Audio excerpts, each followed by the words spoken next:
Hello, and spring is finally with us, and with that I bought another pair of footwear. And so in this video I'm going to review these, and these are the Decathlon Quencha MH500 waterproof hiking shoe.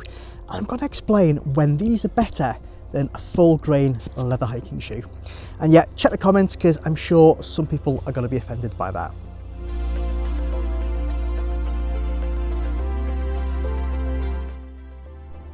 Now, this time around, I was going to treat myself to a premium pair of Merrell shoes or maybe Salomon shoes, and I tried a number of pairs on from different brands and a few different shops, and to my surprise, it was actually the Decathlon home brand shoe that was by far the most comfortable for me. Now, just because it's comfortable for me, it doesn't mean it's going to be comfortable for everybody. I tend to have wide feet, and so it does depend on your foot shape, but I found for me, these were absolutely ideal. Now, a big part of the comfort is the sizing, and a lot of shoes for me get ruled out straight away because they don't come in half sizes, or at least the shops don't stock them in those half sizes. And Decathlon do stock these in half sizes, so I was able to get an 8.5, which is my ideal fit, and you know, these fit me like a glove, so really pleased with that. Another big part of the comfort is how padded they are, both kind of inside, but also you've got these really nice spongy midsoles, and they really do take a lot of the kind of impact out on the trail, and you really do feel a difference when you're walking. It feels like you're wearing trainers, even though these do offer you a lot more kind of impact protection, puncture protection, and weather protection as well. So these are a great comfortable shoe, and that is definitely for me one of the top selling points.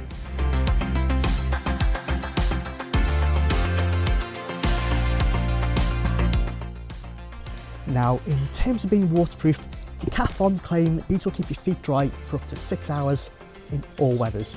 And while I've not tested that myself with this particular pair, I have had an airy version of the same shoe, and they never let me down, and I wore those pretty much to death. So I've got no reason to believe these are going to be any different. They have a gusset tongue. I don't know how useful the gusset tongue is because these are quite low. I think it's more likely to come in the back before it comes in the front. But because the other ones were so waterproof and so good, I think these one will be just as good.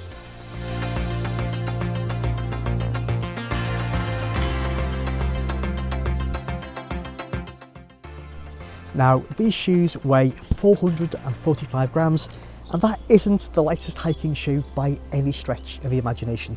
But compared to the leather boots I normally wear, these feel absolutely featherweight, and it is absolute joy to wear them.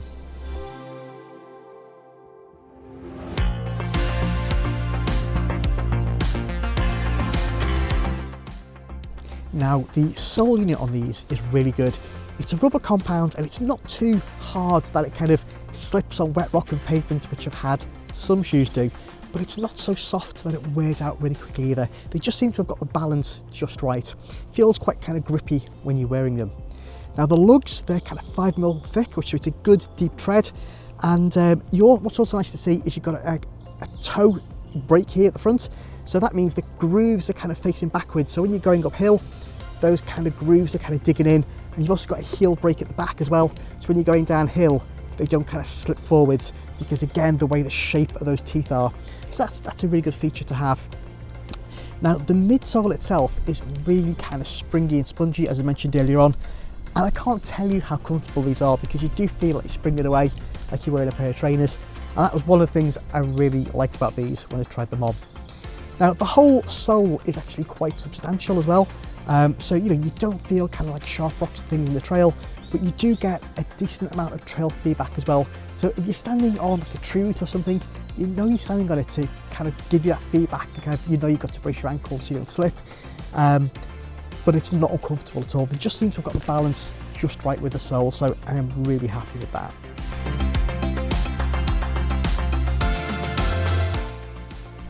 So the next thing I want to talk about is the kind of general build quality and the durability of these. Now, they say they're kind of, you know, leather and synthetic materials. It's only really the front part here that is kind of leather. It's kind of a blue suede, as you can see. The rest is synthetic. That shouldn't be a problem in itself, but it's just something to be aware of. Now, one thing they have done with these on the build, which I don't like, is the eyelets have been replaced. On the previous version of the same shoe, they had proper eyelets, These have kind of got like plastic loops, I guess you'd call them, and then so the first two are kind of plastic, then the next three are just like a webbing material almost. And I don't like this as much because I don't feel the laces slide as well as they do with eyelets, and I think they've probably done this for manufacturing cost reasons, if I'm honest. So that's one downside to be aware of. In practice, I can still do up the laces, they still work, but it's just something to be aware of.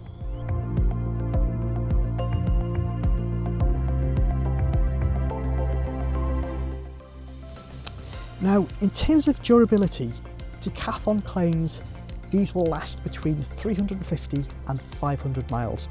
And while that doesn't sound like a lot, that is actually comparable with most hiking shoes. Most of them are exactly the same as that. And that's not to say that you can't wear them for longer if the soles are still good, but generally under normal walking conditions, the soles will start to be worn by that point, and they may start to lose some structural integrity as well. So that's something to be aware of.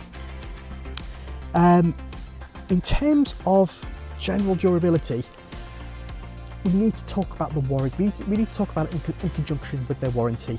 Now, when I had the previous version of the last pair of shoes, after I'd been wearing them for about 6 to 9 months, then the stitching came away in the toe here. So it just kind of separated. Now, I took these back to Decathlon. They just looked at them. The guy took one look at them and said, yeah, manufacturing defect, and he gave me a fresh pair of shoes on the spot. And these come with a 2-year warranty, which I think is fantastic. The second pair of shoes that I had, the ones that I got back from kind of exchanging them, I then wore them until the soles were as bald as the back of my head. So I don't think it is like a general poor quality thing. I think in that case it was just a manufacturing defect, as the guy said, kind of a one-off. And I always think with a company, it's not when things go right you judge them, it's when things go wrong and they put it right, if that makes sense. So I think these will last the 2 years. If they do last 2 years, fantastic. For the price of them, more than happy with that. And if they don't last 2 years, I'll take them back, exchange them, and get a new pair. So yeah, the durability, I think for the price, is absolutely fantastic.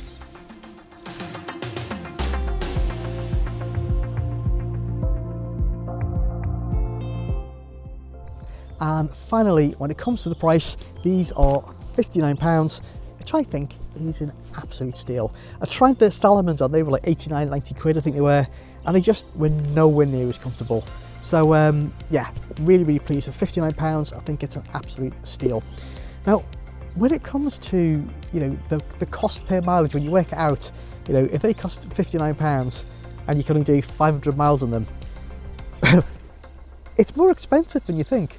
But when you compare it to, say, a quality premium leather hiking shoe, like a pair of Altbergs from the manufacturers, for example, then it's actually comparable in terms of cost, because while most leather hiking shoes are going to last you 500 to 1,200 miles, they're going to cost 3 to 4 times the price. So actually, in terms of price and in terms of value, yeah, I think these are pretty good.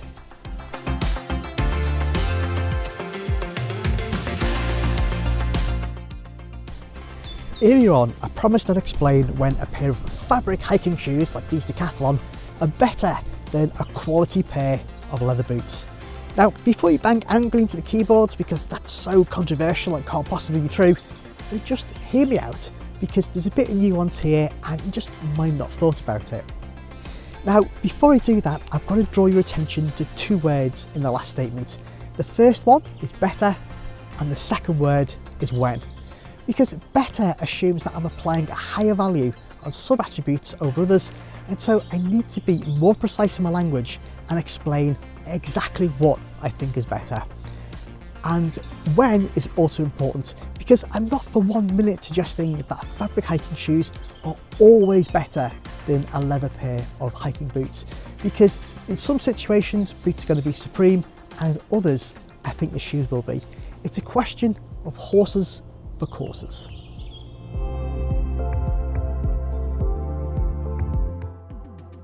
Now, what a fabric hiking shoe like the Decathlon gives you over a quality leather boot is that they're a lot lighter and they're a lot more breathable. Now, there are disadvantages too, because generally they're not as durable. They don't offer you as much sort of impact protection or puncture protection, and generally they're not going to be as waterproof either. But let's just put a pin in that for now, and we'll come back to it later. And what I want to do is talk about breathability, because breathability is really important when it comes to hiking shoes. Now, contrary to a lot of kind of opinion and a lot of kind of belief, the thing that causes blisters isn't actually rubbing. It's actually caused by shearing forces. And a shearing force is kind of when two forces are in kind of opposition to each other, kind of like this. And one thing we found, or what the scientists found, is that when two surfaces are dry, there's what's called a lower friction coefficient. So those shearing forces don't really apply, because instead the two surfaces are just kind of sliding instead. Now, as soon as you add a bit of moisture, then the friction coefficient gets much higher, and then you get a lot grippier. And as soon as you get that kind of gripping sort of feel here, then those shearing forces increased, and that is what leads to blisters. And the same things happens with moisture build-up in your shoes. You've got different layers of skin, and as you walk, those kind of layers of skin, they're getting shearing forces applied to them, and by this constant kind of movement, it causes a blister to form. If you ever catch a blister really early on, look at the top layer. Quite often you'll find it hasn't been abraded away. The top layer is still intact. What's actually happening is the damage is happening underneath the top layer, within the layers of the different skin. And so by keeping your feet drier, you're reducing the friction coefficient, and you're actually much less likely to develop blisters. And that is the huge big advantage of fabric shoes over leather boots. One, because they're lower, so there's more area where the air can just get directly to your shoe. There's only a smaller part of your foot that is enclosed. And the second reason is, of course, the shoe itself, even if it does have a waterproof membrane, is much more breathable than leather is. Because leather, you tend to put a wax oil on straight away to make it waterproof. That then makes it impermeable to air as well. There is a slight difference, obviously, with things like suede. If you don't use wax, if you use just kind of like a synthetic spray, but generally with a top grain leather, you'll put wax on there. They're not breathable, and that's why the sweat builds up in your socks and your feet. Fabric shoes are a huge advantage for that. Now, the other big advantage of a fabric hiking shoe compared to a leather boot is the weight and that kind of sponginess and springiness of sole. Now, that might not sound like a big deal, but actually, if you're putting in a lot of miles, then having a lighter, spongier shoe makes for a lot more comfortable walk and a lot more enjoyable walk. And that is why we're all out here in the first place. And talking about enjoyment, if you are enjoying this video, then please do give it a thumbs up, because it really does help. Now, remember that kind of durability, protection and waterproofness in a leather hiking boot that we put a pin in earlier on? Well, it's time to take that out and re-examine it, because this is where the when comes in. When fabric hiking shoes are better than leather boots is when you don't need those particular attributes. So for example, if you're walking in glorious weather like today, with really lovely and sunny, you're walking maybe on flat ground where it's not too rocky and you're unlikely to kind of twist your ankle, then quite often a fabric hiking shoe is going to be a better fit and a better choice, because you don't necessarily need the attributes that a quality pair of leather boots gives you. Now, for me personally, a lot of the walking I do is in the lowlands or on Hampshire. We've got fantastic trails here, they're well maintained, they're really quite even, it's quite often very flat here as well. And so the chances of me kind of, twisting my ankle are relatively low on most of the trails I'm on. And now I've lost weight as well in particular, I don't need or necessarily need the extra ankle support, particularly if I'm just out for a day walk and I'm not carrying like a heavy load or anything to go camping. Then I can quite often get away with a pair of hiking shoes, because I don't need that extra protection. But more important than just kind of getting away, quite often the attributes that the shoes give me are then better suited to the type of walking that I'm doing. They're lighter, they're more breathable, which means I've got more comfortable feet. I can walk for longer miles because my feet and my legs aren't as tired, and they're just more comfortable. So what I'd like to say to you is, don't think about always having the best footwear. you know, because the best footwear, it's going to vary depending on A, your foot shape, B, what conditions you're walking on, and C, what you can afford and what works for you. So in summary, when we're talking about these Decathlon shoes, I think they're absolutely fantastic. Thanks very much for watching, and hopefully I'll see you next time.